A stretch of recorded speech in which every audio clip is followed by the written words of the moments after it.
एक राजा था जो अपनी प्रजा का बहुत ख्याल रखता था।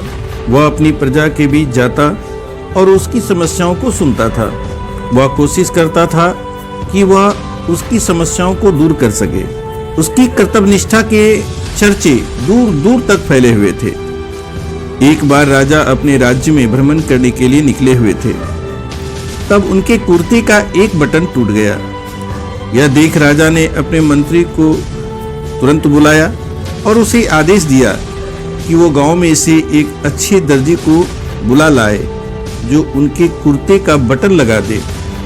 यह सुन मंत्री ने गांव में दर्जी की खोज शुरू की।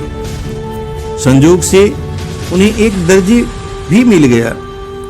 गांव में उसकी एक छोटी सी दुकान थी। उस दर्जी को जल्दी ही राजा के पास लाया गया। उस दर्जी ने राजा से कहा कि क्या वो उसके कुर्ते के बटन सिल सकता है। दर्जी ने कहा कि यह तो बड़ा ही आसान काम है। दर्जी ने अपने थैले से धागा निकाला और कुर्ते का बटन लगा दिया। राजा बेहद खुश हुआ और उससे पूछा कि वो उन्हें कितने पैसे दे। इस पर दर्जी ने कहा कि इतने से काम के लिए वो पैसे नहीं ले सकता है। इस पर राजा ने कहा कि वो इसकी कीमत जरूर देंगे। दर्जी ने सोचा कि उसने तो बस धागा ही लगाया है, तो उसके 2 रुपये मांग लेता हूँ। फिर दर्जी ने सोचा कि कहीं राजा यह न सोचे कि इतने से काम के 2 रुपये तो गांव वालों से कितने पैसे लेता होगा।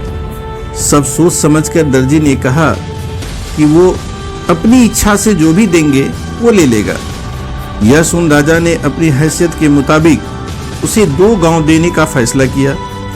राजा ने कहा कि कहीं समाज में उसका रुतबा छोटा न हो जाए, इसलिए उसने यह आदेश दिया। दर्जी ने मन में सोचा कि कहाँ वो 2 रुपये मांग रहा था और कहाँ वो 2 गांव का मालिक बन गया। इस कहानी से हमें यह शिक्षा मिलती है कि हम सभी अपनी क्षमता के अनुसार सोचते हैं, लेकिन भगवान हमें अपने हिसाब से सब कुछ देते हैं। हम छोटा मांगते हैं और वो कई बार भगवान हमें उनके देने की क्षमता के आधार पर सब कुछ अच्छा और बड़ा दे देते हैं। इसलिए गीता में श्री कृष्ण ने कहा है, कर्म करो, फल की इच्छा मत करो। और यही इस कहानी से हमें शिक्षा मिलती है।